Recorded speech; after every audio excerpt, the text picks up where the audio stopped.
apakah Datuk Seri tengok transformasi untuk menjadi paksi dan trust pada UMNO dalam membuka parti di semua peringkat? Niat Yang Berhormat Datuk Seri Najib selaku Presiden UMNO mahu melihat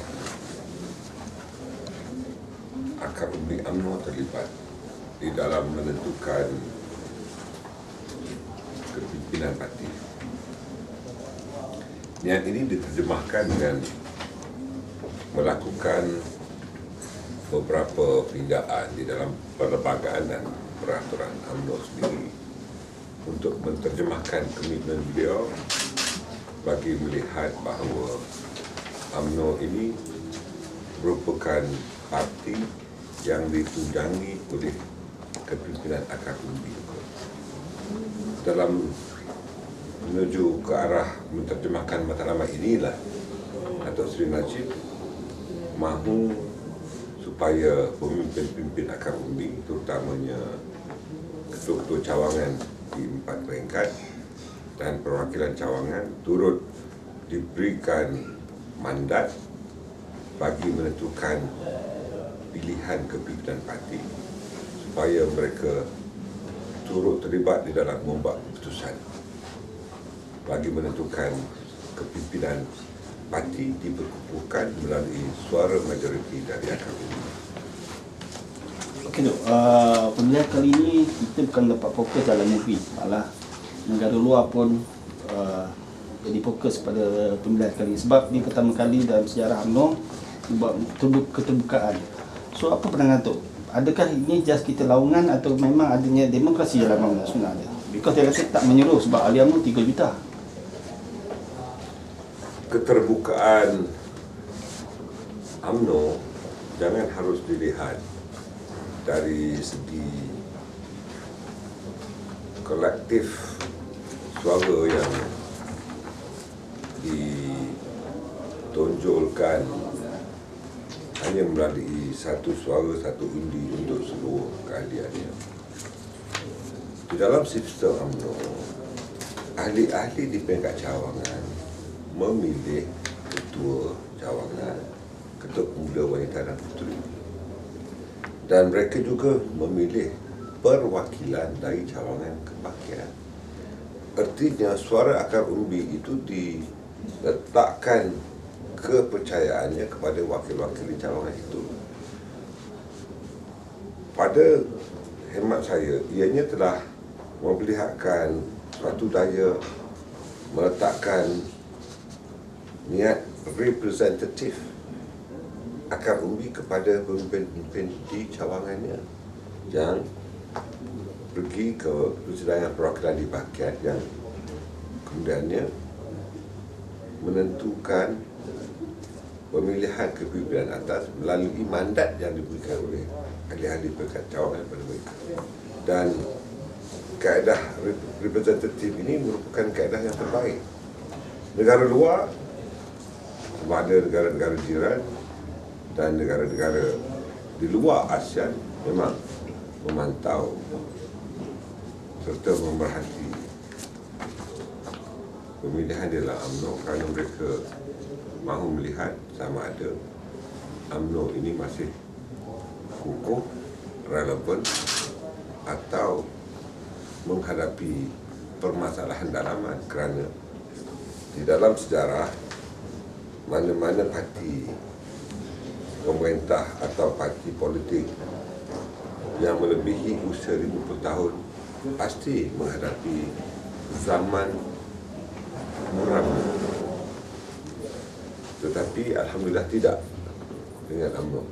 Kerana kita sentiasa berusaha untuk meremajakan UMNO dan merelevankannya dengan situasi semasa. Dan inilah yang mahu dilihat oleh negara luar. Okey, sistem pada kali ini pertama kali dibuat UMNO.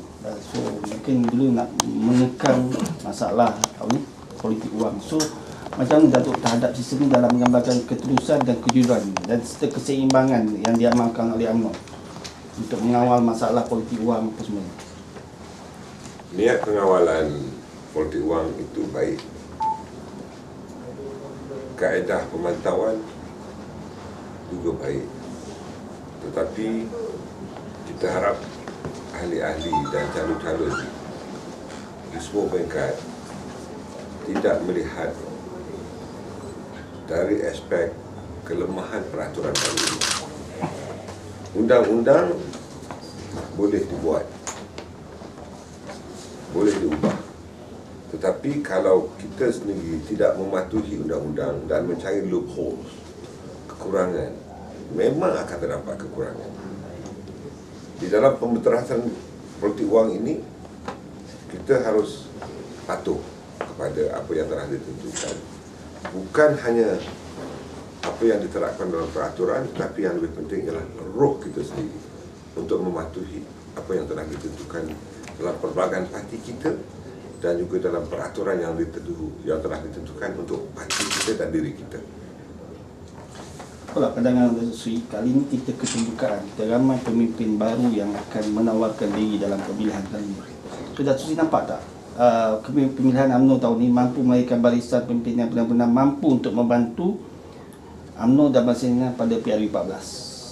Setiap kali pemilihan UMNO, sama ada di peringkat cawangan, bahagian ataupun di peringkat Majlis Tertinggi, Eksekutif Pemuda, Wanita dan Puteri, terdapat 40% muka-muka baru setiap kali pemilihan.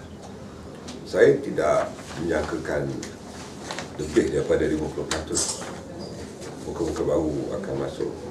Yang penting prinsipnya mesti ada kesinambungan di antara pemimpin lama dan pemimpin baru. Kita perlu pemimpin baru sebab kita mahu ada nilai-nilai baru, lontaran pendapat baru dan juga semangat yang mewakili generasi X dan generasi Y di dalam UMNO. Namun yang penting ialah tidak ada yang baru jika tidak ada yang lama. Yang lama memerlukan yang baru, yang baru itu juga tentu memerlukan yang lama. Jika ada falsafah yang baru menghormati yang lama menyanyangi yang baru, ini merupakan satu kombinasi yang baik untuk terus menghidupkan UMNO sebagai sebuah institusi politik dan institusi sosial orang-orang Melayu dan keturunan Melayu. Okey. Pemilihan kali ini ialah dilihat sebagai menyediakan barisan kepimpinan terutama dalam UMNO untuk menjelang pilihan raya ke-14. Maknanya barisan ini juga akan berdepan nanti dengan baik 14. Jadi dengan memberi ruang yang cukup luas kepada ahli buat kali pertama untuk memilih, kemudian tu bagaimana keyakinan Datuk Seri untuk melihat perkara ini? Maknanya ini barisan untuk yang akan hadir ke hari 14 dan kita muka sistem pilihan yang terbuka yang paling luas untuk ahli memilih. Jadi keyakinan macam mana Datuk Seri boleh lihat dapat mewujudkan keinginan yang mantap untuk menghadapi PRU 14 nanti. Dalam menghadapi PRU ke-14, soal stratifikasi sosial dalam kepimpinan UMNO itu merupakan sebahagian daripada elemen untuk memenangkan UMNO dan Barisan Nasional. Banyak lagi faktor-faktor dan elemen lain yang harus kita canaikan dan fikirkan bersama. Tetapi yang penting, barisan kepimpinan UMNO pada kali ini perlu mantap. Bukan saja sekadar komitmen kepada menghidupkan roh parti untuk rakyat keseluruhannya, tetapi kurangkan permasalahan di dalam UMNO. Sebahagian daripada faktor yang menarik pengaruh kemenangan UMNO ialah masalah dalaman. Bila berlaku masalah dalaman, sekuat mana pun seseorang calon, sekukuh mana pun struktur organisasi di dalam kempen pilihan raya, ianya akan tetap menjadi bobrok, runtuh dan akhirnya ranak. Oleh demikian, sama ada kepimpinan ini merupakan muka baru atau muka lama, tetapi roh di dalam UMNO itu harus ada. Jangan menjadikan kedudukan menjadi keutamaan pada seseorang. sama ada kita di peringkat cawangan bahagian atau nasional. Yang penting, adakah kita dapat memberikan sumbangan dalam memperkukuhkan parti.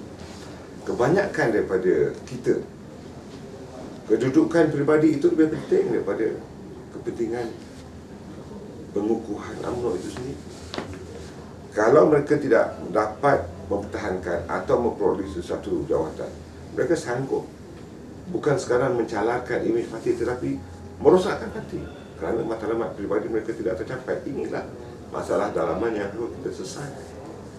Saya tahu ini bukan hanya berlaku di dalam UMNO, ianya berlaku di dalam mana-mana parti politik, sama ada ia menjadi tulang belakang kepada pemerintah atau mereka menjadi pembangkang.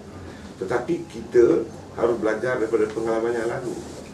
Apabila UMNO diharamkan, ianya timbul daripada permasalahan dalaman. Jika kita mahu mengulangi masalah ini, artinya kita tidak yakin kepada UMNO yang kita dukung. UMNO yang harus kita perkukuhkan imejnya, perkukuhkan organisasinya. Dan bagi saya, secara pribadi, kita ketepikan perbezaan pegangan kita di dalam menentukan kedudukan dalam parti, dan kita berikan dukungan dengan jawatan yang kita perolehi, bukan ianya menjadi hak milik mutlak peribadi seseorang dan menjadikannya itu seolah-olah hak keturunan. Dan saya fikir kalau kita dapat mengepikan permasalahan itu, UMNO akan terus berada dan kukuh. Apa Datuk Seri, kali ini pemilihannya terbuka. Dia punya syarat pun dia paling minima. Jadi ramai yang akan menawarkan diri untuk bertanding dan akan dipilih oleh lebih 150,000 ahli. Jadi bagaimana keyakinan? Adakah tu yakin bahawa ahli-ahli yang 150,000 ni akan memilih calon yang terbaik untuk menawar daripada ramai yang akan menawarkan diri? Saya fikir trend itu sedang bermula sekarang. Mereka sebenarnya telah bukan saja meninjau siapa yang patut dinaikkan atau diturunkan, tapi perwakilan telah mempunyai pilihan yang lebih luas sekarang ini. Bukan hanya sekadar retorik, tapi track record kerjaya dan persembahannya kepada organisasi yang diketuai dan masyarakat yang diwakilinya tidak menampakkan kecemerlangan, dan baru dalam keadaan sekarang terhegeh-hegeh mahu berjumpa kumpulan itu, dan ini mula cukup-cukup dermawan di dalam menawan hati, dan ini merupakan barah jika tidak ditegak dari awal.